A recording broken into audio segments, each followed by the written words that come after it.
Hello, you wonderful people, and welcome to another episode of Centric. This being a show where I talk about TV shows that are crime dramas. For today's episode, I'm going to talk about the season 1 finale of Mr. and Mrs. Smith. Great season finale. Kind of had me very choked up at the end there. Like, I'm kind of very heartbreaking ending in a lot of ways. It's ambiguous, but it kind of doesn't seem as ambiguous in a lot of ways. But we'll get to that when we get to it at the end. But either way, a lot of really interesting things went down in this episode, so let's break it down. So we're picking up in the aftermath of last episode, and Jane gets a message from Hi Hi. It's like, terminate, basically you need to take out your John. And she was kind of like, she just immediately closes the laptop, and you see her about to text John, but I think she like stops herself, because it's like, oh, like Hi Hi want to just like replace you probably would have meant kill you regardless. Even then, like if she had replaced her John would have probably died back in after like episode 5, but she didn't want to do that. And you're like, she's just kind of doing her thing, and she's fixing food for herself. Well, no, she actually went to go pick up a sandwich. She sees a happy couple, and it's like, oh yeah, that was us at one point in time. And it's just, it's the fresh breakup. And at the end of it, like, she comes back home, and luckily she dodged some bullets that were meant for her. Sadly, like, I was like, oh god. Max was sitting on the counter. I was waiting for it, because like this show makes me so nervous, because I'm like, this is one of those shows where bullets can come flying out of anywhere. It's kind of like, once again, there's a lot of parallels you can make to like Barry, because Barry kind of had a lot of those moments you're like, what the fuck? And someone like narrowly escapes a bullet or something like that.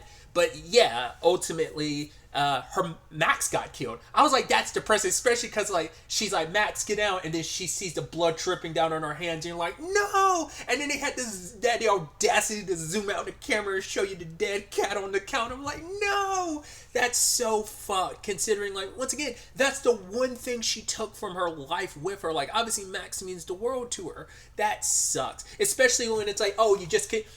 I think obviously that's the worst situation. Like, oh, in a breakup, sometimes you have to decide, like, so how are we going to handle the pet situation? One person might get the pet.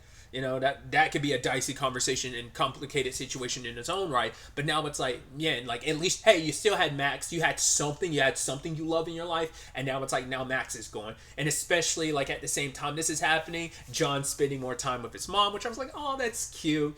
And talking about, figuring stuff out. And then the moment they get to her house, he stops. Because I was like, what do you notice? And he notices the toilet. I was like, I love that. Because they recapped it in the recap at the beginning. And I love that such a small detail becomes so significant. Because you're like, right, it's one of the things Jane tried to, like, one of the great things about him. He always puts the toilet seat down. And it's like, who would do that? And his mom was like, I wouldn't use the downstairs toilet because it's black toilets are unsanitary or something like that.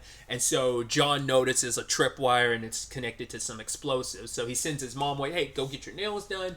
And he's texting Jane, and the sad thing is they believe each other is trying to kill the other. So Jane blames him for Max. He blames her for, like, trying to kill him and his mom.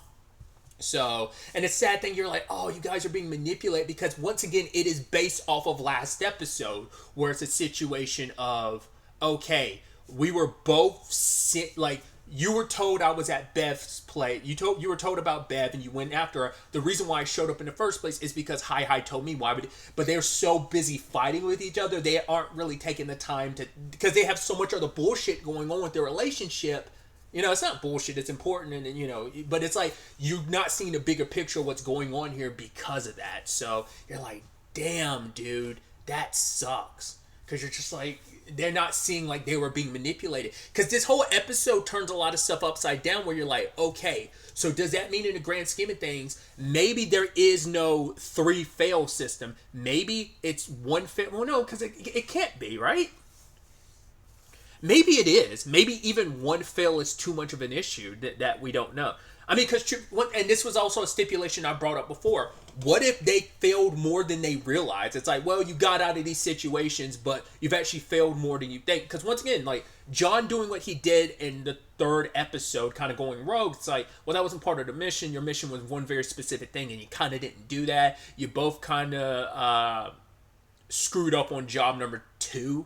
That was your first fail. In episode 2, that was your first fail now, So, like, you've actually probably had technical multiple fails, but they've been, like, lenient against you to some extent, or at least appearing lenient towards you and making you seem like it's a 3-strike system when maybe in actuality it's always just been a 1-strike system. I don't know, because if that's the case, why did they wait till after episode 2? Maybe they give you a grace period to try and redeem yourself, but if they feel like you're too much of a fuck up, I mean, there's a lot about Hi that kind of plays into the role where you're just like, maybe Hi can kind of see the future, and I'm like, I can already tell you guys are going to be an issue. I'm going to keep giving you chances, and you're just going to keep proving me wrong over and over again, so I have this in the background set up to take you out if need be. Might as well get some missions done with you while you're still ignorantly following my plan, not realizing I'm gunning for you. So either way, when it's all said and done, the two of them meet at an art show, and it's the back and forth they have, and it's like, all right, let's settle this outside, because she's like, oh, you're the cruelest man I know, and he's like, I'm the only man you know. She's like, I've known men, and he's like, did you fuck the neighbor? And you're like, did she? I was like, probably not, probably just saying that just to hurt you. We'll get to it. I'm about to jump ahead, but either way, that was kind of a slick situation where, like, she was walking, just casually throws down the knife to block the door from going forward, but also dropping a bomb, and him, like, nearly escaping it. But it's like, it's those moments you constantly see throughout that whole sequence of events of, she was almost kind of like, I did it. I can't believe I did it. Like, there is a part of her that was probably like somewhat relieved that he was alive, that he survived the explosion, but it turns into a chase situation. Like, she's literally choking him out, because he's the one that's kind of trying not, because she's willing to go all the way. He isn't. Like, he's still kind of having his reservations. He's fighting back a little bit, and then it's like, hey, that's my wife. It's okay. Like, some good citizens try to, like, get her off of him and calm him down, because they are fighting in public and people are just watching. And I think it almost plays into the whole, like, well, it's New York, and, like, a lot of, the stereotype, it's like, yeah, it's like, you let people act out, you, like, try not to get involved. That's kind of, like, supposed to be, like, the bystander effect is, like, at its strongest in New York in particular. Once again, I don't know how true that is, but it's kind of like that stereotypical reputation that New York has, right? Well, which, I mean, it's a very human, like, I say that jokingly, but I'm also like, it's a very human condition thing to be like, I don't know. It's a smart thing to get involved. Is it a good thing to get involved? I don't know what this is. I don't know what I'm getting mixed up in. I might get hurt or killed in the process. Like I said, it's a very human thing, so I'm not going to fault them. I'm saying that jokingly because that's, like, the stereotype about New York. But when it's all said and done, like, they were talking about, like, oh, yeah, she's crazy. And he was like, don't talk about her like that. Like, he got defensive, like, yeah, don't talk about my wife. I'm the only one that gets to call her crazy. And so that whole sequence continues. The police are involved in everything, so they end up scattering. Especially because it's like he makes a threat and gets a crowd scattered so they can blend in with him. And they eventually are on the phone together, and it's like, he's like, did you ever, when I first met you in episode 1, I thought you were the prettiest lonely girl I'd ever met. And I just want to know if anything we ever had was real. And she was like, no, I just manipulated. He's like, you're just saying that to hurt me. But she's like, no, I really mean it. He's like, okay. Because for him, he was looking for he's like, give me any shimmer of a chance that we can kind of find our way past this, that what we have is real and was real.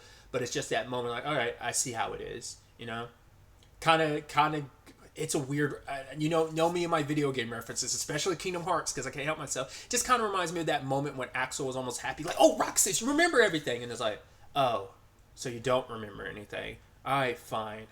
I see how it is. And it's just like, fine, I'm going to have to kill my best friend. It's a little bit more, it's a different dynamic, but, the same feelings are still there. It's just like, always getting stuck with the icky jobs. But either way, like, them being across the street from each other, him getting hit by the car. Once again, she still, like, went back because she was almost like, I wonder, is he okay? She saw that he was okay and she ran, but, like, it's still that moment, that hesitation of, are you okay? So she goes home and finds his mom there. It's like the first time they're meeting. And we also find out John's real name, Michael. Hey, if you don't know, my name is Michael. It's a pretty common name, but it's like, hey, that's cool. But yeah, like, his mom has a sit down with her and kind of talks about, like, yeah, he's told me about you, nothing but great things, but she's like, I've got a sense for people, and I could tell that you're kind of cold. And she's like, yeah, I'm not really good at getting close to people. Like, I kind of push them away. Once again, I talk about it, I've said time and time again, I'm very much Jane in this situation, especially when it comes to relationships. I'm more a Jane than I am a John. I think I have the capacity to be a John sometimes, but my pessimism and like my very like I describe myself as a pessimist with optimistic tendencies. I want to be a John, and I think I can be on some levels. It hasn't always worked out, but more often than not in the relationships, I end up being the Jane, you know. And it's like Michael, she says like Michael's a certain way. He really who he is, he'll really be himself when he's extremely comfortable. So when he wants to feel safe, because she's like, when I was, you know, Michael growing up, I couldn't even like go to the like take a shower without him being like all up in my face. Like he always was attached to me.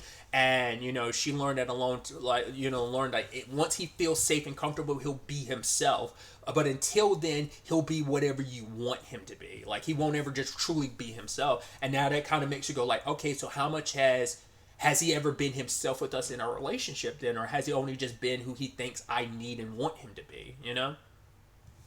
Because maybe that's, you know, it's like that whole bravado he's kind of put up of like, yeah, I wanna feel useful to her. I want her to look up to me. It's kind of like he feels like he needs to because he's overcompensating for his own. Like they both have their own issues that they are like the other person's kind of having to deal with. Like they're kind of their insecurities, their issues are kind of being thrown at the other person, and so it's a lot of that ends up kind of being a lot of the headbutting of, you know, their clashing personalities and stuff because they're, you know, I mean, that's what happens with any relationship. You go into a relationship with any baggage you carry. Like, I don't think anyone can come or go away from any relationship without some baggage, whether it's like something you learn about yourself from that relationship and you're trying to at least grow from it, or just maybe you were just in a shitty relationship. Like, we all carry baggage, whether it's, like I said, from a previous relationship, whether that's on that person's part or whether it's something who you were in that relationship that you didn't like about yourself that you're carrying over. Like, you always carry baggage with you wherever you go.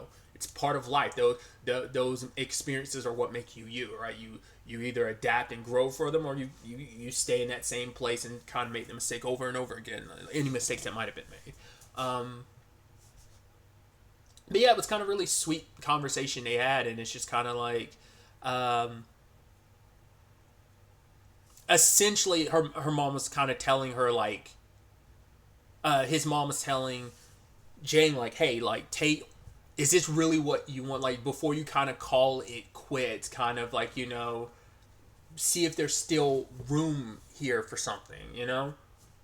Because the thing is, Jane does love him, but it's like a lot of just issues, like I said, so much built up on both fronts. Then John's trying to get inside, and there's good old neighbor, hot neighbor, who we find out his name is Harris, which I was like, I love that John's like, yeah, I fell off the balcony. I could have died. And he's laughing about it. He's like, yeah, my keys went down the drain. Do you mind if I cut through your house and go? He's like, yeah, sure, buddy. I'm like, okay, you're going to find out what he really is. Like, is he high, or is he just a supervisor? Or just, is he someone meant to keep an eye on you? Is he your handler? Like, what's going on here? And so it is kind of suspicious. He's like, oh, because when he was like, oh, do you have a wife? He's like, oh. He didn't really answer. I was like, do you have a wife? I'm like, are you another John and Jane? But then it was like, no, recently divorced and stuff like that. And it's like, this is weird. Like, John was kind of getting very suspicious. And he goes downstairs and finds, like, all this stuff. He's taking photos of them. Like, Harris had taken photos of them. Their house layout and stuff like that. And it's like, all right, what agency do you work for? Turns out he's in real estate. He was, the reason why he was getting all chummy and, like, flirty with Jane was because he's trying to buy their place, because he's like, yeah, it's like my Moby Dick, which I'm like, oh, you really love your literary references. I mean, to be fair, like, Moby Dick has kind of gone so beyond. I mean, it's still always tied to the literary reference, but I'm like, I wonder how many people make that reference knowing, like, associated with the book. I feel like most people who do would, but it's just, it feels like one of those pop zeitgeist things where it's just like, you know the reference, you know what it means, but maybe you don't know where it originates from. There's so many phrases and words that kind of like fall in that category, but like, I'm curious like how many people associate that with the actual Moby Dick book, or how many people just know the meaning and just have regurgitated the phrase so much that it's like, oh, the original, like, oh, where that stems from. It's like, because the meaning is still there, because it's still tied to, hey, was it Ahab? Captain Abe? I don't remember the person that's actually hunting Moby Dick in the book. Like, it's all about your white whale, you know? So, I don't know. I just thought that was kind of interesting. But it's like, right, he named his dog Poet because, like, the Prophet, book and everything like that. So that's where I'm like, seems like it's supposed to lean into like the literary, like he's really kind of all about the literary side of things. But it's like, yeah. So I'm like, oh, so this guy is complete. I love the red herring because I was so sucked into being like, no, this guy's suspicious. Like, he's definitely got to be like involved in all this. He got to be in this world or some like in the world of spies and stuff. It's like, nope, he's a real estate dude that's interested in buying their place because he's like, dude, like the amount of money it would take to kind of build this place and the city wouldn't necessarily like go along with it, but it's like the design of it, he's just like, it's a jewel and it's my white whale, it's my Moby Dick. I want to sell this, I want to get this place and sell it. So I'm like, interesting. And now John's almost like, you kind of realize like, oh, you're not that bad of a guy. And I'm like, is it gonna be a last minute twist? No, the dude is just a real estate dude. The fact is he handles it with such, I'm like, you are a bit of a weirdo because you're like so fine with the fact that he pulled a gun on you. Maybe the argument is, well, he pulled a gun on me because he thought I was having an affair with his wife. So because he was even like, what, you've been in my house? He's like, yeah, once or twice. And it's like, ugh. But no, it's like, yeah, they never slept together, and he was only getting close to Jane for the purposes of trying to get your house. So it's like, okay, yeah, sorry about all this. Can I... Because he actually gave him advice. He was like, I get it. He's like, I don't want to get back with my ex, but at the end of the day, I think I'm not good alone. Because he talks about, like, when it comes to life, he's like, there's the money, romance, house, and all of that. He's like, I think it all stems from... God, what was the wording he used? Basically saying like it's all one thing when it comes to every aspect of life, and when it comes to all of that, building a life with someone else. I'm not going to remember the right phrasing. I think it was kind of, it's not this, but I think the sentiment was kind of like, are you willing to kind of throw it all away? Like, was it kind of worth it? And is it something you're willing to kind of fight for and work on, essentially? And so he hops over the fence, and the guy's just kind of like taking it with stride. Like I said, I guess he's just kind of like, hey, I get it. You're in love. He even said like, yeah, man, I get it. After me and my ex got divorced, I was a little crazy. I'm like, dude, you were taking this like a champ. I was like, wow, you're a decent dude. To be fair, you're kind of an asshole too because you got close to someone just for the purpose of, yeah, I'm manipulating you so I could like take your house and sell it. So it's like, but I mean, you have your ulterior motives, but for the most part, like I said, because they play the long game with that, because I was just kind of like, it's Paul Dano, like they gotta have something like more with that. It's like, nah, he's just a regular dude who has nothing to do with this. At least, not unless there's red herrings even in that, where it's like, oh, the stuff we get at the mid credit saying, not unless that's like some bullshit, but that seemed sincere, so it seemed more like, nah, like this is legitimately what it is. So. But yeah, the moment John snuck into the house, it turns into the whole sequence from the movie, which I love that. I love it. It's a very fitting like season finale, and just like, yeah, they tussle in the house, guns everywhere. Honey, pumpkin, babe, you still alive? Yeah. It's just like, you okay? Like just that stuff. Because if I remember correctly, once again, I've not seen the original movie in so long. I don't think I ever talked about it. I think it's one of the movies I saw in theaters, if I remember correctly. I believe that's one of a movie I saw in theaters originally. I don't think I've seen it in its entirety since then. Maybe like I said, it's been so long I don't remember. I might have seen bits and pieces of it over the years, here and there, but very rarely. Either way, I love that whole sequence, just pulling guns out everywhere, just like the movie, and because I remember there being some knife play in the. Because obviously, because it's a different circumstance too, because in the movie, it was like we're having dinner, and then dinner turns into a whole fight sequence, if I remember correctly. I definitely remember a distinct fighting scene at like dinner and stuff, but yeah, them going back and forth, and just them tussling and just getting exhausted. Oh, one of my favorite bits, because it's the most effed up bit, is when they were running earlier in the episode, and she's like, wait, and she's starting to trying to catch her breath, and she's like, wait, who do I sound like? I was like, that's so fucked up, making fun of him and his asthma. You kind of brought that up in therapy, kind of, and he was like, oh, you're like, it feels like you're throwing that and using that against me. She kind of was saying she wasn't at the time, but now she is using it against him. I was like, that's extra fucked. But either way, like them being so exhausted and him trying to be like, stop, let's stop. I just want to talk, and they're tussling and throwing stuff at each other, and it's just.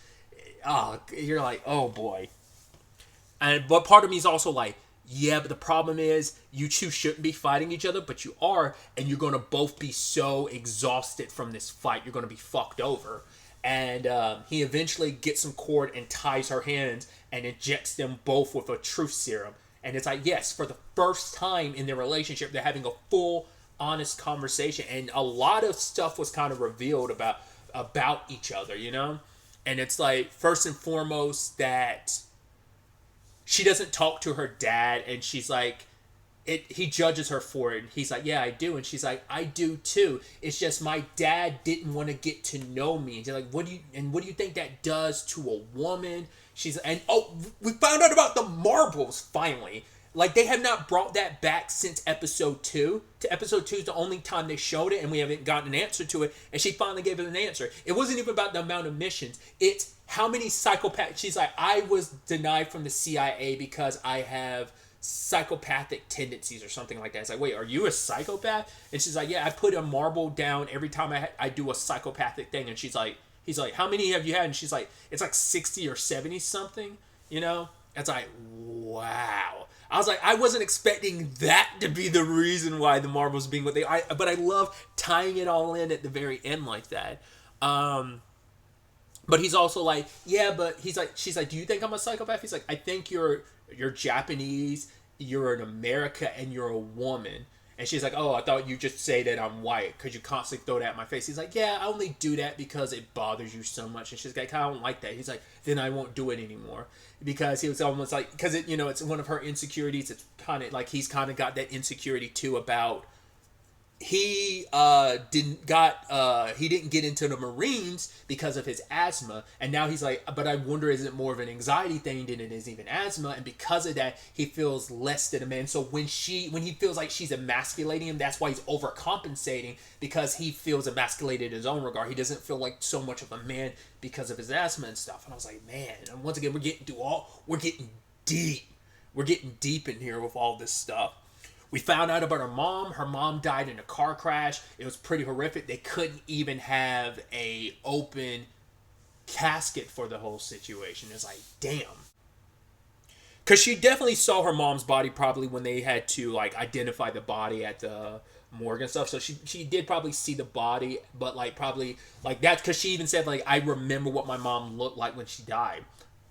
Because initially I was like, wait, did you find your mom's dead body? But it's like, nah, that's even worse of, like, horrific car accident. And that's the sad thing, too. It's like, I mean, that's life. It's like, it just fucking hits you with just anything. Like you can lose someone in just any fucking normal way. Like, a car accident is such a normal, like, it's not like it's going to be, like, some super villain, like, spy thing of, like, no, she wasn't in the spy world yet. But it's just, like, it's such a sadly normal thing. Yeah, she died in a car crash. It's like, you know? It's so heartbreaking because it's so normal, you know? It's just such a normal way to die. It's just kind of the point I'm kind of like hammering home. There's something so beautiful about that scene because it's so cathartic. It's not what the scene in the movie ended up being, which I was wondering if it was going to lead to. I was like, is it going to lead to some hardcore sex? But it's like, I mean, I'm sure the scene is very cathartic in the movie. I mean, once again, it leads to kind of like some like makeup sex and stuff. But I'm like, I don't remember they aired a lot of their grievances the way they did in the show. And it just makes you like, it's such a beautiful moment. I kept finding myself going, oh, that's sweet. Like, there's just little moments like that where he's like, oh, I love your laugh. She's like, I hate my laugh. And it's like, he's like, yeah, you're always saying like your laugh sounds so robotic. And she's like, oh, I can't stop laughing now. He's like, I love your smell. And she's like, I hate my smell. He's like, can I smell your neck? She's like, no. Like, he's like, is it okay if I do it anyway? She's like, yes. And it's just like, oh, she's like, I love your nose. He's like, I love your cheeks. They're like little pancakes. I just want to eat them up. I'm like, stop being fucking adorable, you two. Holy shit. I love it. You know, it was such a beautiful moment. I'm like, once again, it's just like, I think Donald and Maya do such a fantastic job, you know? It legitimately makes me want, because obviously they're currently doing, well, I'm saying currently, like these were probably filmed like months ago or weeks ago at the very least, and are getting rolled out now, but you know, they're in the press run is being released right now, but you know, a lot of that's filmed quite a bit in advance before it's but it all kind of rolls out around the time of release of the show. So I'll be on YouTube. I'll be getting recommended, like, you know, them on different like junket shows, like, you know, promoting the show and stuff like that. So I'm very excited to kind of get some of their insight and kind of just see their chemistry. Like, but it's like they work together so well on camera that I'm like, I think you're so cute. I'm not trying to be like, oh, I want them together in real life, but I'm just like, I think they do such a good job. I think they have such good chemistry. They play off each other. Once again, I'm not always good at picking that stuff up. So some people be like, oh, you really think that's? I don't fucking know, dude. But I really like them. They're just so cute and adorable, and it feels so. Once again, it feels real relationshipy stacked into like very like hyperbolized, exaggerated situation. You know, it's like a lot of their issues are like anyone could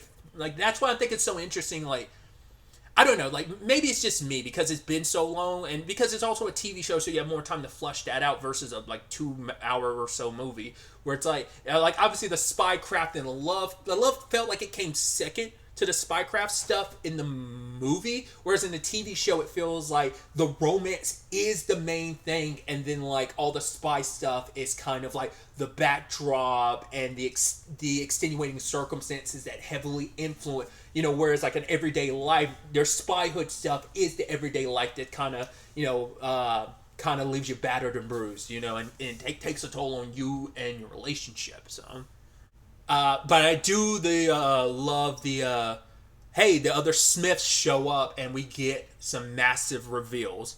I'm glad we got, you know, got them back and everything. But I also love like, hey, they reveal the fact is that it turns out their main job is hunting other Smiths. I was like, oh, interesting, because they made it clear like, oh, they've killed other Smiths, but I'm like, they didn't make you realize like, oh, that's their whole job. It's like, our job is to kill Smiths. I'm like, that's interesting. That's your whole gig. Is like, what's more extremely high risk than that? You know, it's like, right, you're going after other people who do high risk work too. So it, of course, it'd be that much dangerous going after those type of people. So we find out like the episode 4 situation, the people they killed in Venezuela. It's like, oh yeah, that was another Smith who tried to run away. I was like, interesting.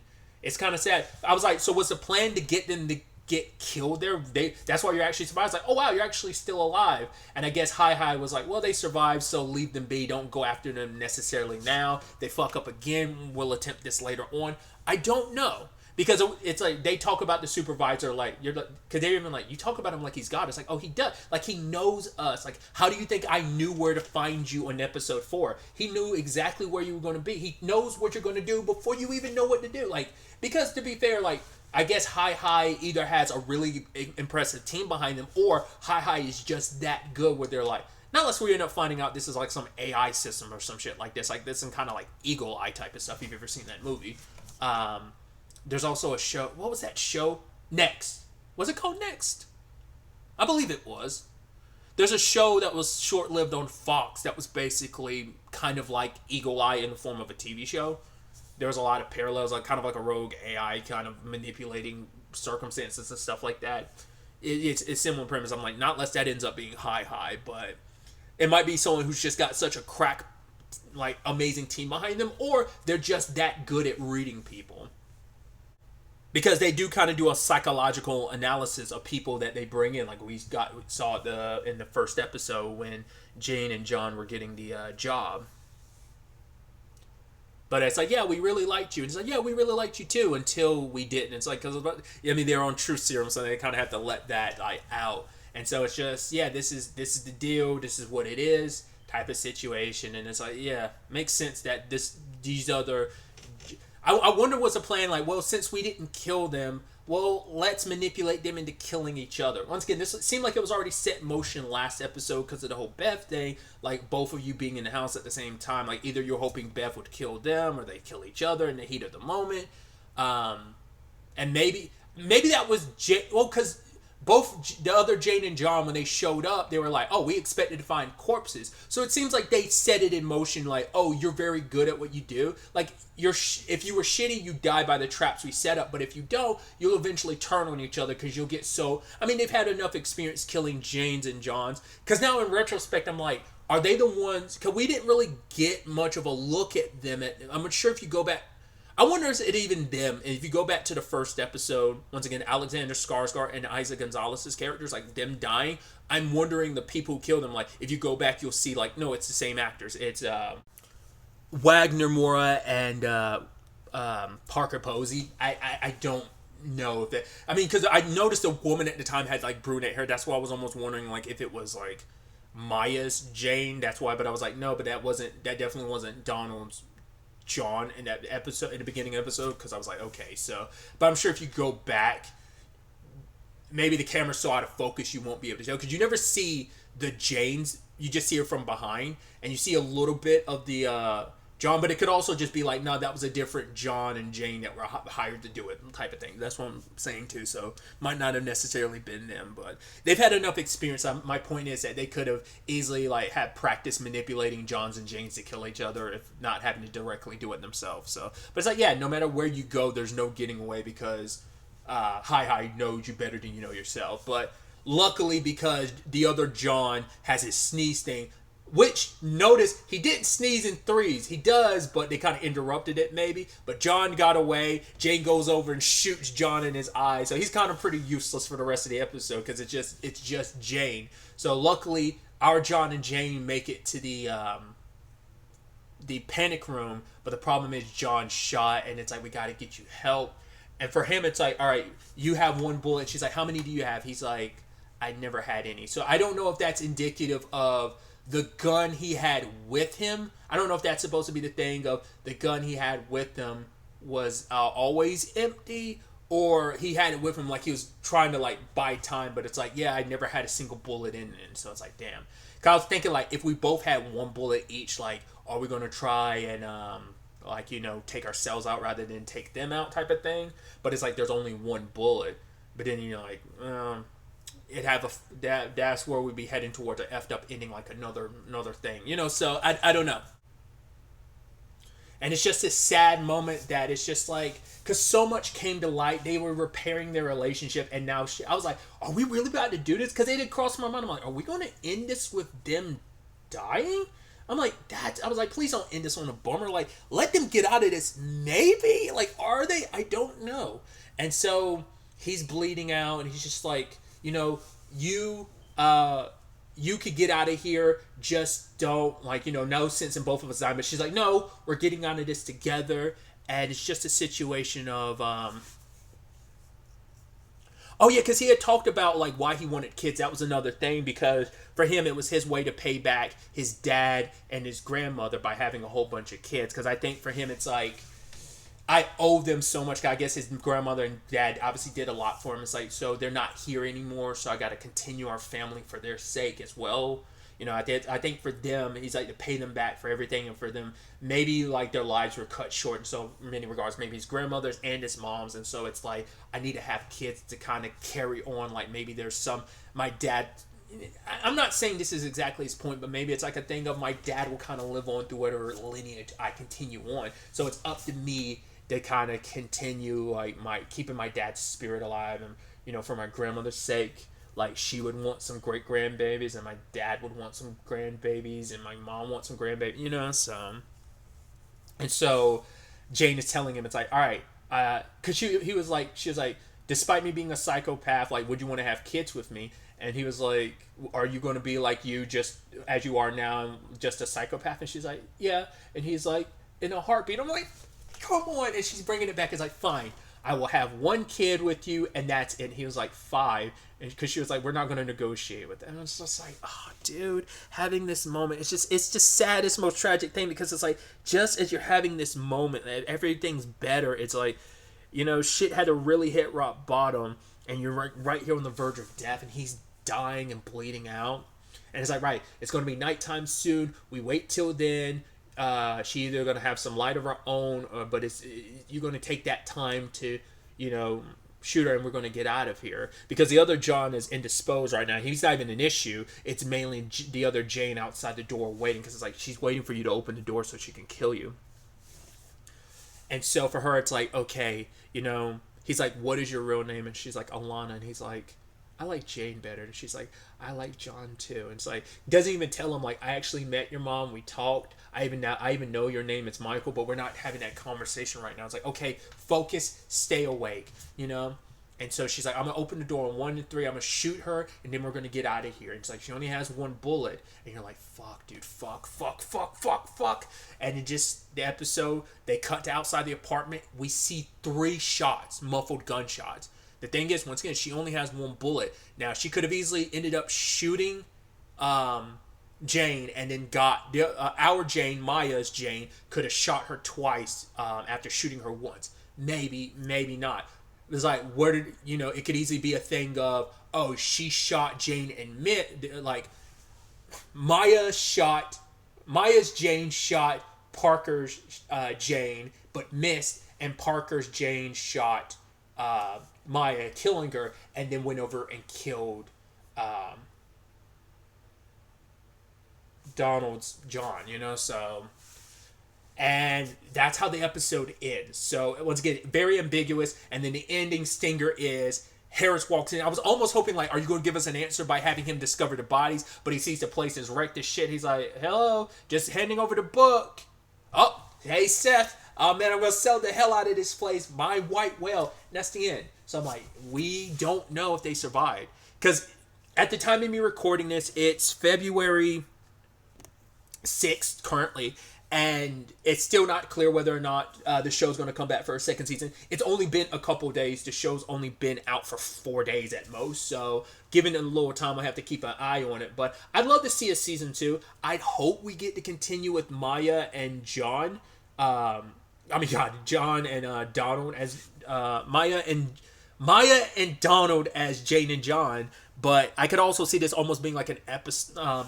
Anthology thing where we follow a different Jane and John, because it's interesting because I didn't know this, but at the time, years and years ago, Brad and Angelina were trying to get a sequel made, but it never panned out. I actually also found out there was actually I know there's actually a Mr. and Mrs. Smith show from like the 90s. Was it with Scott Bakula? I want to say it was. I can't remember who the Mrs. Smith character, who played the Mrs. Smith character off the top of my head. But I know there was like a TV show from like the mid 2000s, like 2007. There was a pilot that was filmed but wasn't well received or whatever, so it never came to series, I don't think. So either way, tangents and all that aside. So that's why I'm like, the sequel thing with the movie never came about. Because I guess like nothing ever really panned out like script wise that they were interested in, like nothing interesting. But I would love to see where this story would go. It would be a thing of them on the run potentially. It'd be also sad too because we got introduced to his mom. She also hasn't talked to her dad in so long. So I mean, once again, it could easily be a thing of the other Jane and John. Their bodies are upstairs, like either like Parker and Wagner's Jane and John are dead in the house, or I mean, it is a cleanup crew type of situation, so they left the place as is but disposed of the bodies. Maybe that's what it is, or maybe Jane and John, like our Jane and John, Maya and Donald did.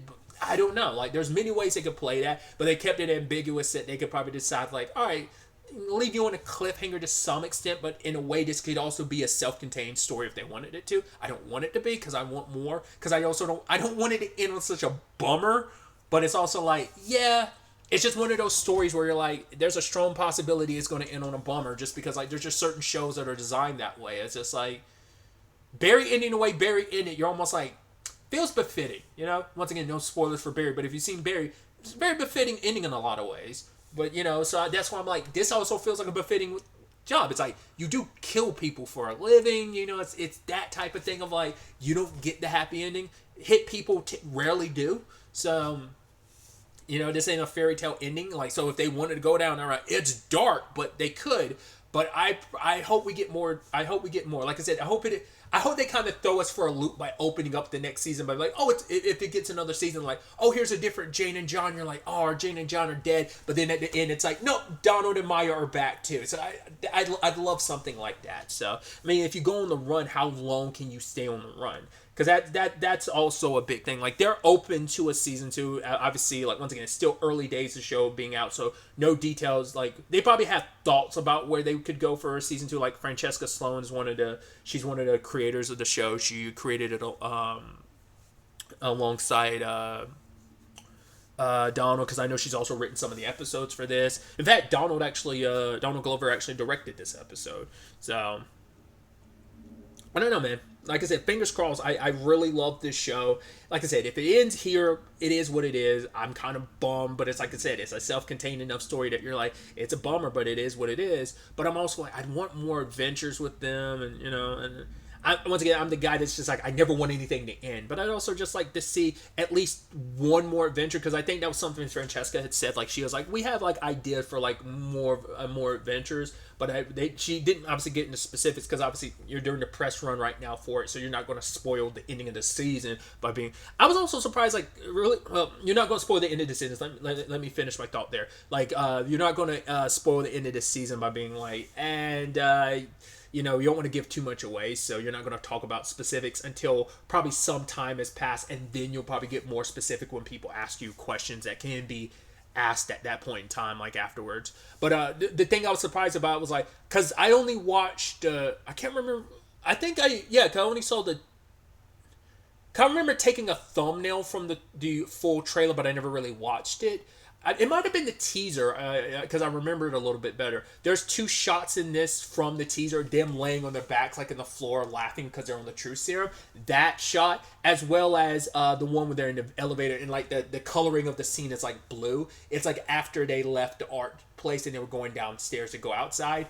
Like that scene, I was like, oh, it didn't even correlate. We hadn't even seen those scenes yet, so it didn't even correlate. Like, oh wow, those. It's so interesting when you're like, oh man, stuff is so out of context. You never even think like, oh, of course they sprinkle in stuff from like the final episode in. It's just interesting. But anyway, like I said, fingers crossed. I'm really hopeful we get a season 2, and more so hopeful that we get more with Donald and Maya as John and Jane. But if we get another John and Jane, that's fine. But I'd really like to see more of Donald and Maya, but that's me. But yeah, that's really all I wanted to talk about. I mean, if I never get another chance to say this, I just want to say this show is a lot of fun. It's fun, it's sweet, there's like something like awkward and romantic and beautiful about it in so many ways. And once again, it's just everyone involved, Francesca Sloan, Donald Glover, Maya Erskine, because like this is my first time seeing her live action wise, because I've seen like 1 or 2 episodes of Pin 15 years ago. So, but this is like, other than like Blue Eye Samurai, which obviously is animated, but it's like, that's one of the first times I extensively was familiar with her work. So this is the first time really getting to see her on screen. It's just like I love them together so much, and I love their interpretations of these characters, and this was a powerhouse team behind this show, and I thank everyone for making it. If this ends up being a one and done for whatever reasons, I'm sad, but like, thank you for being a part of this project and bringing it to light. But hopefully we do get more. So, yeah, I think I've done enough to kind of run my mouth off. But yeah, that's really all I want to talk about here. But really, God, I keep doing that. Sorry. Till the next time we meet, be happy, be safe, live life to the fullest, and enjoy it. Good day and goodbye.